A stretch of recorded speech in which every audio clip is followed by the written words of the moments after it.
Well, hello everyone, welcome to this subnetting examples discussion. This PowerPoint is loaded on the course website, so you should be able to see it, and I'm going to go straight into it. So first thing you see here on the screen is we have the old classful IP system. So where is my cursor? Here we go. So we have class A, B, and C as the assignable IP addresses back in the day.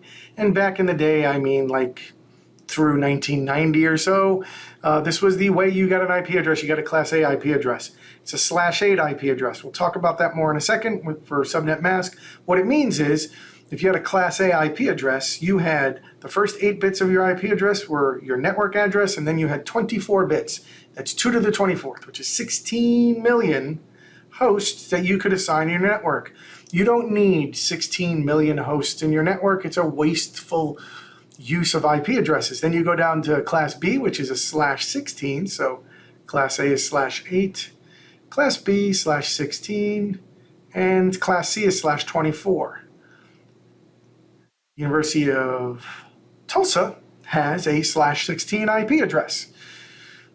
That means the University of Tulsa can assign 65,534 hosts with publicly routable IP addresses. Also, not necessary, way too many for what you need, even though we might have 50 or 100,000 hosts on a network at any particular time at the university. Not all of those need publicly routable IP addresses because we use things like network address translation. So that's also wasteful. Then you get your /24, and this is like your home networks, 192.168.something.something.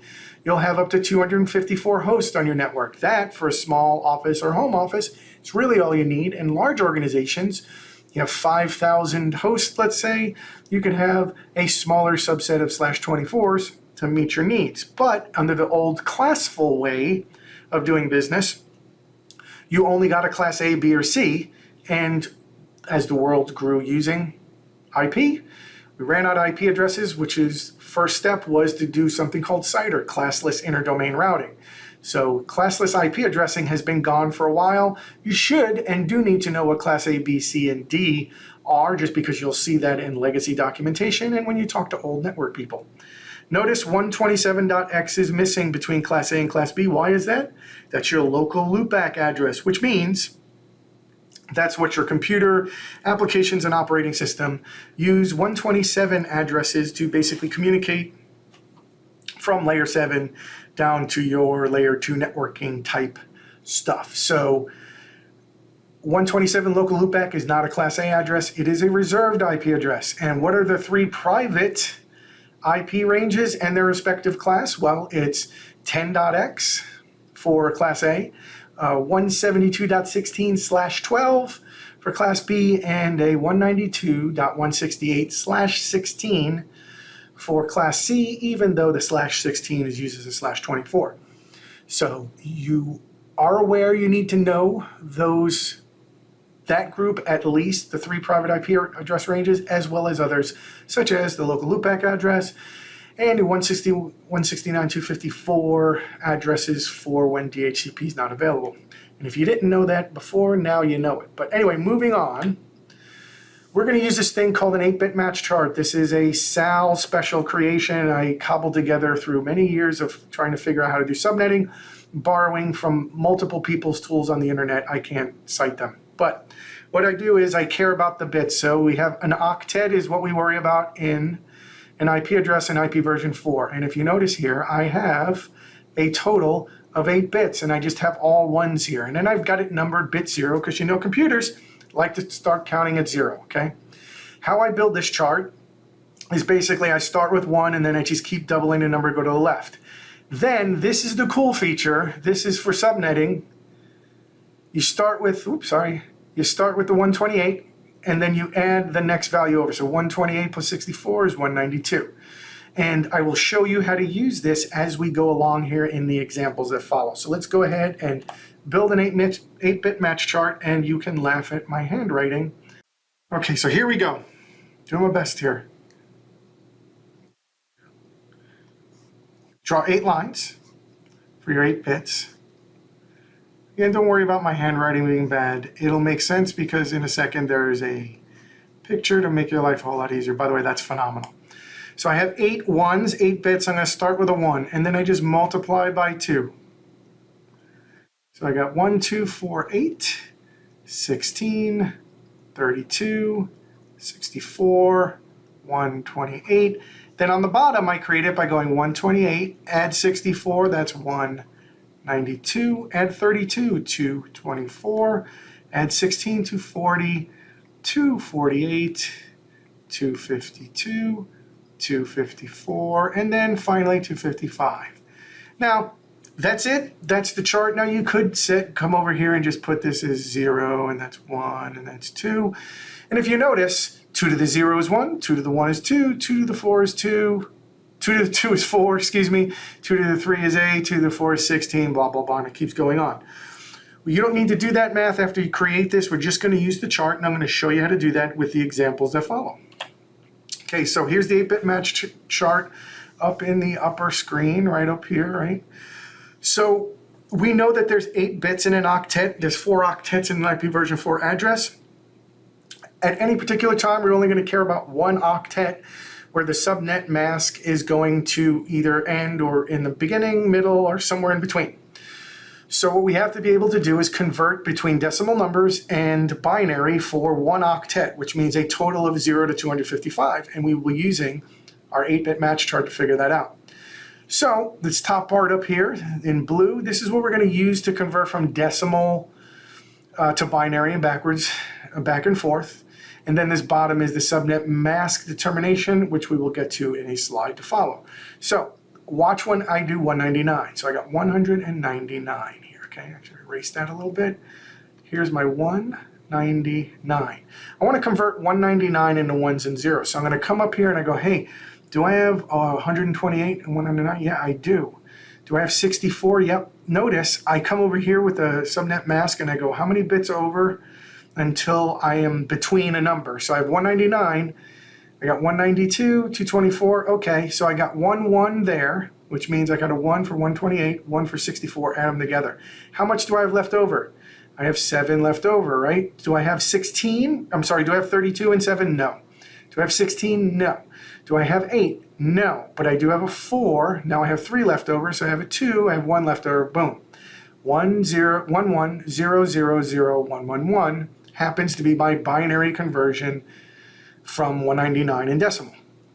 So hopefully that makes sense. Now you could also go 199 minus 128 equals 71. So you do the first one, and oh, is there 64 in there? Yes, there is. You minus 64, and then you have 7 left over. But we didn't have to do that for this case, but you will have to do it depending on the number that you're converting. So let me get rid of all this, and we'll do our next examples real quick. 235. So using my simple example here of going on the bottom, looking at my bits over, 235, I know I need 128, I know I need 192, and I know I need 224. So I got, come over here, 235 minus 224 is 11. What combination of ones and zeros will give me 11? I don't need a 16-bit. I do need an 8. I got 3 left over, don't need a 4. Boom, boom. 1 1 1 0 1 0 1 1 is my 235. Now, a simple thing for checking is if you have an odd number you end with, you will end up with a 1 at the end, and if it's an even number, that'll be a 0.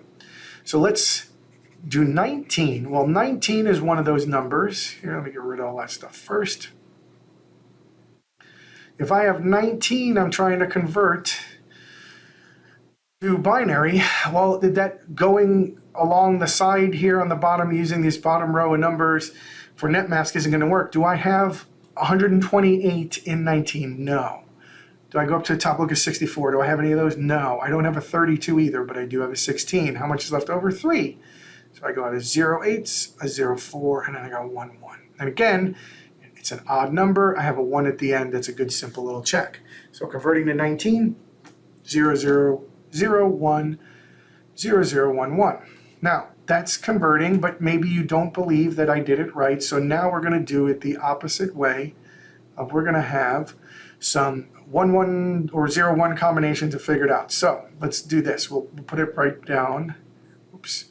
We'll start it right here. So going down to this one right here, we have a 1, 0, 1, 1, 0, 1, 1, 1. That's what we have in binary, and we want a decimal number.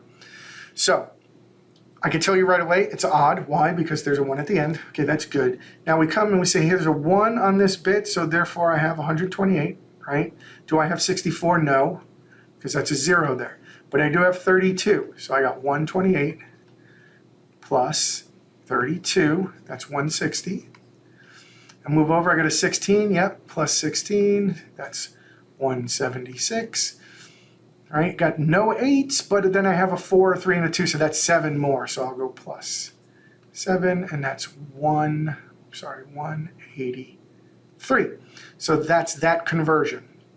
So we can go 183 to ones and zeros, or ones and zeros back to 183. That's the whole point. And we are going to do both of these when we do our classless interdomain routing. We are going to have to convert from from decimal to binary, and then do an operation and then convert back from binary to decimal to figure out our network IP address. Okay, so let's go down to our last two examples here. Okay, so we have, I'll just do it down here, 0, 0, 1, 0, 1, 1, 1, 0. Automatically know it's even. Why? Because I have a 0 at the end, right? So there's no 1 being added. So what is this number going to be? I'm going to go real quick. I'm going to go 32, and then there's going to be 8 plus 4 plus 2. That's what we end up with. 32 plus 8 is 40, so that equals 46. Okay? So sorry about the handwriting, is a little bit messy on that one, but you're just basically going where there's a 0, it counts as a 0, it's a 1, you look up and see the value on this top row up here, okay? And erase that real quick, and we'll do the last example. And then we can start rocking and rolling on our subnet masking. So this number down here, 1, 0, 0, 0, 1, 1, 0, 1. Is it going to be even or odd? It's going to be odd because there's a 1 at the end, okay? So I have 128 plus 8, so that's 136, plus 4 is 140, plus 1, 141. Again, how do they do that? I make the 1s and 0s right underneath my chart here. Wherever there's a 1, I bring the top number down. So 128 down. If there's a 0, it's just a 0. So I keep going until I hit another 1, and I bring the number down, and I add it all up. Okay, so that is converting from decimal to binary and binary to decimal. So, video's been going on a little while. We haven't talked about network masks yet. What is the purpose of a network mask? Remember that your IP packet that's getting sent between two networks, two hosts on two networks, you have a host IP address, but does the entire internet know your host IP address? No, routers share network information. So the purpose of a network mask is to apply to an IP address to get the network address. So if your address is 129.244.121.15, and that is a web server responding back to that, that web server is going to send a packet out its network, and the routers in between the web server and your host need to know what network that network address belongs to. That routing information shared amongst the routers, but you have to be able to figure out what the network address is from a host IP address given a network mask. And again, we use network mask because we can't use class A, B, and C anymore. Okay, so the simple way, we love it, we absolutely love it when the slash number, which is the network mask, is divisible by 8. Why? Because 8's an octet. So I can tell you without having to do any binary math, the network mask is 255.255.0.0. How do I know that? I have 16 ones, which means I have 8 ones plus 8 ones and then zeros. How? Using our net mask chart on the bottom, if we go 1, 2, 3, 4, 5, 6, 7, 8, you could add all the numbers up here, but we already did that on the bottom. 8 ones across the octet is 255, and zeros is all 0. So that's easy. Now our network address, when I say apply the network mask to the IP address, you put the IP address above it, 2.1 143.12.11. What does applying the network mask mean? It means you do a binary end, and a binary end means if there's a 1 for both of the things you're adding, it becomes a 1. If it's not ones for both, it's a 0. Now, without having to do any math, if there's all 255s, that means everything in that octet is all 1s, so you just bring down the address from the IP. So I have 2.143. Now, over here, they're all zeros, and because it's a binary end and both need to be 1s for it to count, it's just .0.0. So my network address is 2.143.0.0 because it's a /16. If this were a /4, my network mask would be 255.255.255.0, and my network address would have been 2.143.12, and I didn't have to do any math. Now, how many hosts and subnets are possible? We use the formula of 2 to the n minus 2. So if we have 16 bits in our network mask, that means the network address is identified from the first 16 bits. So your network mask applied to an IP address is that number of bits belongs to the network address, and everything afterwards can be subnets or hosts assigned to your local network. We have 2 to the n minus 2 for possible subnets and for hosts. That's the formula. So 2 to the n here is the no, sorry, let me erase that real quick. The 2 to the n, definitely not what I want to do. There we go, 2 to the n. What is n? N is your subnet mask from 32. So 32 minus your slash number, /16 equals 16. If you had a /24, your n would be 32 minus 24 equals 8, and it'd be 2 to the 8th, okay? So in this particular case, our formula, 2 to the 16th minus 2 equals 65,534. Do you need to know what 2 to the 16th is? You probably should for a common number in networking and in computers, right? 65,536 minus 2. What is the 2? Well, for subnets, by definition per the RFC, your very first subnet is not used by convention. The very first subnet is not used by convention because it's basically your network address first subnet. Don't use it, period.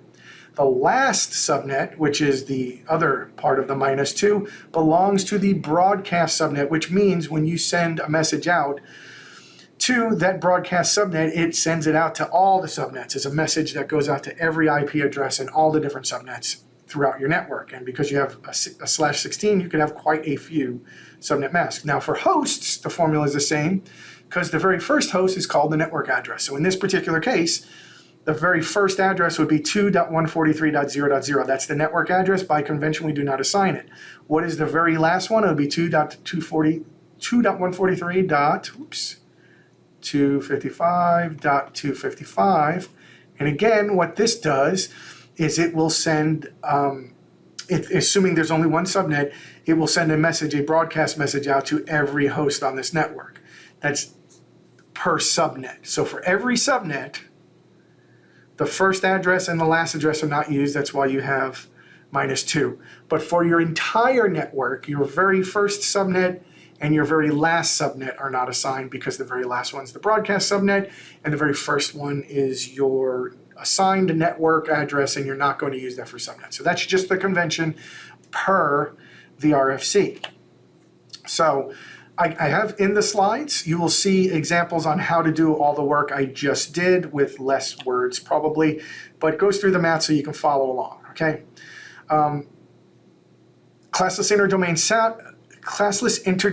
subnetting, also called CIDR, came about because we knew we needed better than /8/16/24 networks. In other words, not just class A, B, and C because it's wasteful. For instance, if someone had 300 hosts that they needed IP addresses for, if you had a /24, you'd have only 254 IP addresses available to you because it's 2 to the n minus 2, right? Well, in the past, you had to then get a class B address, which gave you 65,000 IP addresses, even though you only needed 300. That's very inefficient, which is why we came up with classless interdomain routing. Now, you click on the link on the slide, it'll take you to an article, Cloudflare I think it is, but I'm not 100% sure, on why is subnetting important. And even though IP version 6 has been around for many, many years, we still use IP v4 subnetting on the cloud for your virtual private networks. Not virtual private networks, virtual private clouds. So subnetting has been around for a long time and is going to be around, which is why you're learning it. Okay, so using our 8-bit match chart, doing conversions between the subnet mask and a number. And this is super easy because we're going to use this bottom part of the 8-bit match chart thing that I created for you. So as I discussed earlier, /24 means the first 24 bits of whatever address are going to be associated with the network address. 24 is divisible by 8, therefore you have three octets of ones and then a 0 at the end. So /8 is 255.000, /16 is 255.255.0.0, and /24 is 255.255.255.0.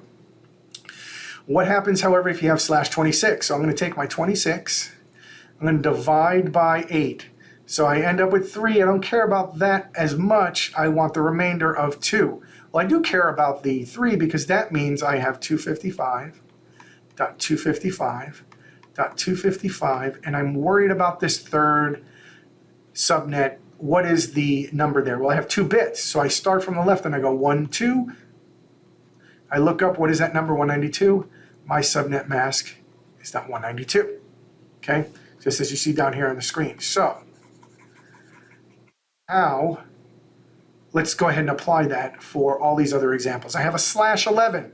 So a /11, you divide by 8, you end up with 1, remainder of 3. So you're going to have 255 in the first octet, dot, and then the one you are worried about next is the remainder of 3, and then you know the last 2 octets are .0 because it's only in that octet that has the remainder are going to be some 1s. But we have 3 1s, so I come over here and I put 3 1s. The rest are all 0s, right?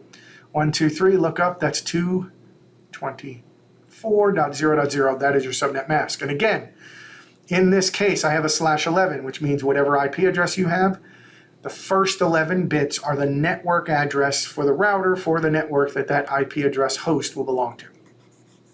Okay, so I'm going to stop erasing all these things and I'm going to do it I'm going to try to do it quicker. /22. So I have /22, so I have 2 remainder of 4, right? So how many times does 8 go into 22? 2, that's 16. Oh, sorry, that's a 6.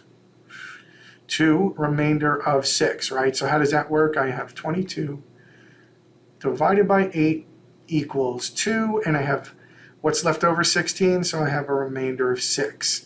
So now what I do up here, starting over again, I draw 1, 2, 3, 4, 5, 6, 252. So I have 255.255.252.0.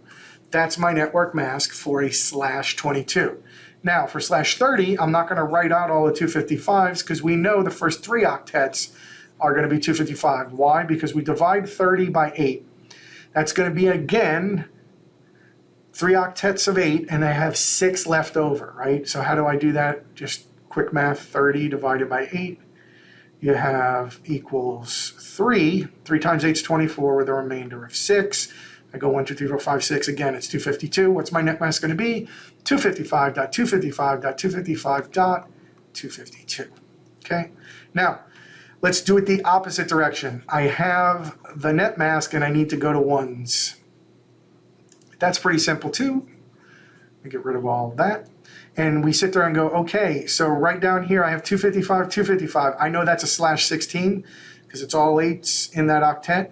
And then I have 224. So I come over here and I go, how many bits do I need for 224? Start counting from the left, 3 bits. So I have 16 plus 3 equals a /19. 255.248. So I know it's the first octet is 8 and then however many bits I need to get to 248. 1, 2, 3, 4, 5. So 5 bits to get to 248 plus the initial 8 equals a /13. Now, I have 255.255.255.248. So again, I got 8 bits there, I got 8 bits there, I got 8 bits. That's 24. And then I have to have 248. Again, come up here because we don't like to memorize things. 1, 2, 3, 4, 5. So I got 5 bits are required in that last octet to be 248. So go ahead and put a 5 there. You got 24 plus 5 equals a /29. Okay, so that's how you convert previously from decimal to binary, and using the top row, and then the bottom row here is converting from decimal to binary or the slash numbers in the net mask. Now, why is this going to matter? Now we get to the difficult stuff. This is CIDR, okay? So we have a IP address right here of 133.199.44.151. This is a host address. How do you know it's a host address? It's .151. What network does it belong to? That's what we're trying to figure out. How do we figure it out? We apply the network mask to this IP address. What does apply mean? It means you do a binary AND on the important octet in this particular IP address. We just have to figure out what that is. So what is our network mask?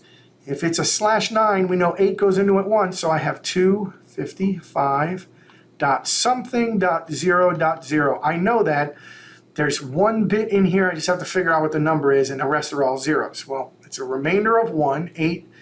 9 divided by 8 is 1 with a remainder of 1. I come over here 1 bit, that's 128. So my network mask is .128. Now, how do I figure out the network IP? This is where you got to come over here and do some binary AND math. So let's start out with 199. How do we convert 199 to binary? We're just going to be lazy again. We'll go, we have a 1 there and a 1 there. It's 192. Don't have a 32, don't have a 16. Don't have an 8, but I do have a 4, 2, 1. That's my 199 in binary. Now, I have 128 that I'm going to apply to it. So I write down 128 over here because that's my network mask. I have a 1 and everything else is a 0, right? So I can just do that, zeros. I do my binary AND, 1 and 1 equals 1. Everything else is not 1 and 1, so everything's zeros. All the way down, and what does that result come out to be? 128. So my network IP is going to be 133, because I'm bringing down that first octet, right? It's all ones, .128.0.0. That is my network address. So the router is going to have in the table not 133.199 for the host address. It's going to have 133.128, and because it's a /9, this 199 address is inside that network, okay? Now, you might be thinking, this is great. As soon as I figure out the network mask number, it's always that network mask number for the network IP. No, because that would be too simple. And so we will get to the more complicated versions as we go along. But first, how many hosts and subnets are possible? This is just to get you to remember the formula, 2 to the n minus 2. Now, what is the n in this case? It's 2 to the 32 minus the network mask minus 2 equals 2 to the 23 minus 2. I do not ever need you to know what 2 to the 23 is. There's calculators online for that, but you should know the formula, okay? And then you can walk through how we got to that answer on the slide on your own, but we did it live, or I did it live, and you're watching it recorded. So now let's get to one that is maybe a little more interesting to you because you're probably never going to have a /9, but you can definitely have a /27. So we're going to come up here and we need to know what is the network mask. So first, divide by 8. Oops. And what do we end up with? We end up with 3, remainder of what? 3, right? So 8 times 3 is 24. You have a remainder of 3 left over to get 27. So our network mask, because it's 3 octets full, we have 255. .255.255 dot something with 3 remainder. What is our something? 123.224. Okay? Our subnet mask is 255.255.255.224. You listening to me, you know that's 255s. What's my network IP? Well, we know we can do the easy part, which is if it's all 255s, we just bring the IP address down as part of the network IP. So I have 212.13.1, because that's the first, second, and third octet there. And then we have to do this dot thing here, okay, right? So the host address is .188. Let's go ahead and figure out how we do the numbers. So I'm going to go ahead and write it down here because I took too much space. So anyway, my host IP address is 188. My network mask is 2 24, okay? So let's go ahead and do the 188 in decimal first. I know I got one of those. Now I have 60 left over. So I don't have a 64, but I do have a 32 and a 16. So I have 188 minus 32. I'm sorry, 188 minus 128, I end up with 60 left over. Subtract, so I have 60 here. Okay. Subtract 32 from 60, what do I end up with? 28. So I take a 16, I end up with 12 left over. I have an 8, a 4, and then a 0, 0. So 1, 0, 1, 1, 1, 0, 0. If you add it up, it's 128 plus 32 plus 16 plus 8 plus 4 equals 188. Okay, great. Now 224, we don't have to do fancy math. We know it's 1, 2, 3, and the rest are all zeros. We do our binary AND. First one's a 1 and a 1. Second one is that 1. Nope, it's a 0 and a 1, so that's a 0. Third one's a 1 and a 1, and everything else is a 0, 0, 0. 1, 2, 3, 4, 5, 6, 7, 8. Okay? Now we convert that back to decimal. You have a 1, I'll do it up here, a 1 and a 1. So first bit and a third bit, that's 128 plus 32 equals 160. So my network IP is 160. So what this means is in a /27 network, the host at .188 belongs in a subnet where the network address is .160, and it has a broadcast address of, well, we'll get to that in a future problem. Should we? Well, let's go ahead and do it now, okay? If we have a /27, that means we have 5 bits left over, right? Because we have 32 minus 27, 5 bits of hosts in that network. What is 2 to the 5th? 2 to the 5th equals 32. How do you know that? If you come up here, bit 5, 2 to the 5th, 32, or you can just do the basic math. Now, we use the 2 to the n minus 2. So in this case, that'd be 32 minus 2 is how many assignable IP addresses. But what we really want to do is add 32, including this network address. So this is going to be our network address, right? We just figured that out. Our broadcast address is going to be this IP address included 32 total IP addresses, which is, you would think 160 plus 32 equals 192, right? Nope, not 192. It's going to be 191 because we have to count 160. So this is our broadcast address, okay? 191.191 is going to be the broadcast address for the subnet network that .188 host is in. The assignable IP addresses are going to be .161 to .190. That's the 2 to the n minus 2. 188 fits in there. We're good to go. A little bit ahead, but we have an example to follow. Okay, so again, you can go through those things. Got to your 160. So beyond the textbook, here's where network mask, network address, range of IP addresses really matters. We're going to do kind of what I just did, but go through some realistic problems. So what we're going to do is we're going to go through this problem in 2 ways. Both are easy and good. One's more visual. But this problem asks for, hey, we're going to start with this 129.244/16 IP address. This is a class B IP address /16. We want at least 25 subnets. Well, let's do this part first. How many bits do I need for 25 subnets? Well, we know that this first 16 bits, the net mask, belongs to the network address. So I have 16 left over. How many bits from that 16 do I need to reserve just for subnets, different subnets for my hosts? Come over here on the chart and I go, okay, well, I have to draw the line. Where does 25 fit between these numbers, okay? So 25 is over here, right?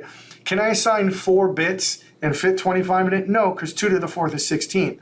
Can I assign 5 bits and have 25? Yes, you can, and that's the best choice because if I assign 6 bits, I'd be wasting more bits, or more binary space, more IP addresses. So the closest, least wasteful number of bits I can assign just for subnets, the number of subnets I want, is a total of 5. 2 to the 5th equals 32.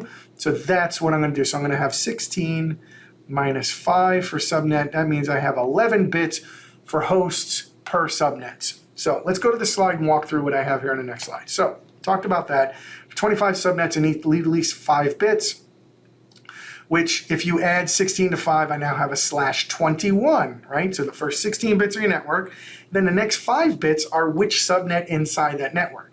Now, the easiest way you can do is go to a subnet calculator like the one I have there, but you're not always going to have a subnet calculator available to you, and do you want to trust it? So here's how you're going to do it, your own. You can do some kind of simple math, build a spreadsheet, and let's use our formulas, right? How many hosts can you have per subnet? Well, we said it's a /21. We have 21 bits assigned to get us to the network address of the subnet. So 32 minus 21 is 11. So how many hosts per subnet? 2 to the 11th minus 2. I didn't put that in there because I wanted to save space. So 2 to the n being 11, you can have 2,048 hosts, right? But you can kind of do it easier in your head. Well, we know that the last octet is 256. So how many of those 256s would I need to get one subnet worth of IP addresses? So you divide the total host by your 256, and that's how many /24s you kind of would need. You end up with 8. So therefore, if you're starting with 129.244.0.0, the very first subnet's going to be 129.244.0.0 to 129.244.7.255, because that's 8 subnets, which means you're going to start with 0 to 255, then 1 to 255, and 2 to 255, 3 to 255, and 4 to 255, 5 to 255, 6 to 255, and the last one, the 8th one, is going to be 8 to 255. But remember, per convention, that very first subnet, which is again going to be 129, oops, that's horrible. It's going to be 129.244. Wow, I forgot how to write. .0.02.7.255, because that is 8 total /24s, 8 total octets. So you start out with 0, you count to 0, so it's 0 to 7 is a total of 8 subnets, and the range of IPs you can have in any subnet is 0 to 255. So this right here is 8 different /24s. You add them up. So that's going to be the range, okay? Then the second one would start with .8.0 and then go to add 8 more. It'd be dot.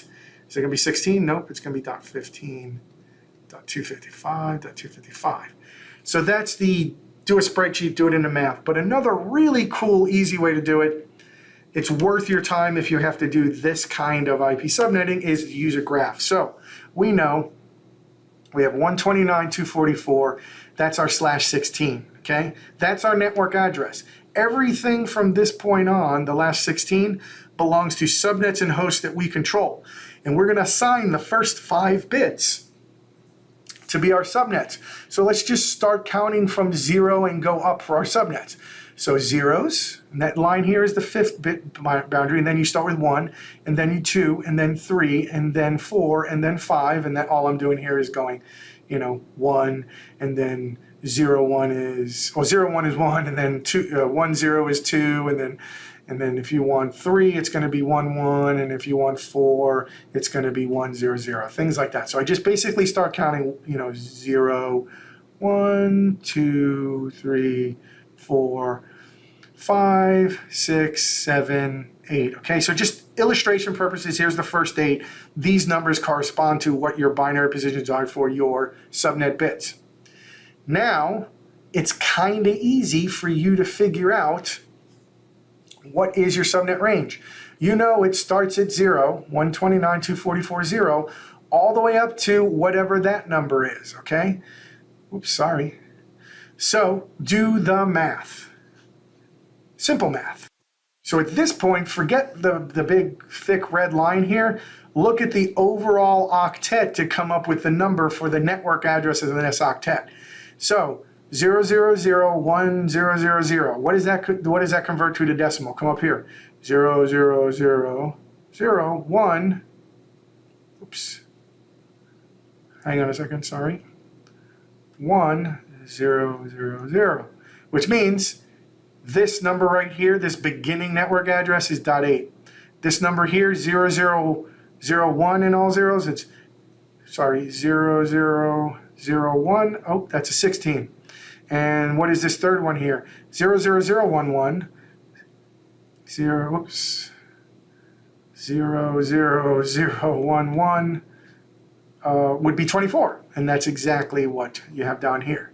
Okay, but if you look at it pretty simple, I'm adding 8 to each one of these because we know there's 2048 being added to it. But even if you didn't do that math, all you would have to do is make your ones and zeros as in ascending order for how many bits you have in the subnet, and then just look at this number here to figure out what the network address is for the next subnet that starts. So I like this way of doing it because it's a nice graphical way. And if you have 2 subnets, it's not that big a deal. You can figure it out. You divide by 2. It's the middle of the IP range. You're good to go. However, if in this case, we have 32. If I ask you what is the 21st subnet, network address and broadcast address, that's going to be a lot of mental math. But if you build a table like this, relatively easy to build, and since you're not going to change those subnets that often, you print it out, you make it available to your network engineers, and no one will ever be confused on what subnet 21 is and if the IP fits within it, which is very useful when you're building router tables and firewall rules and things like that.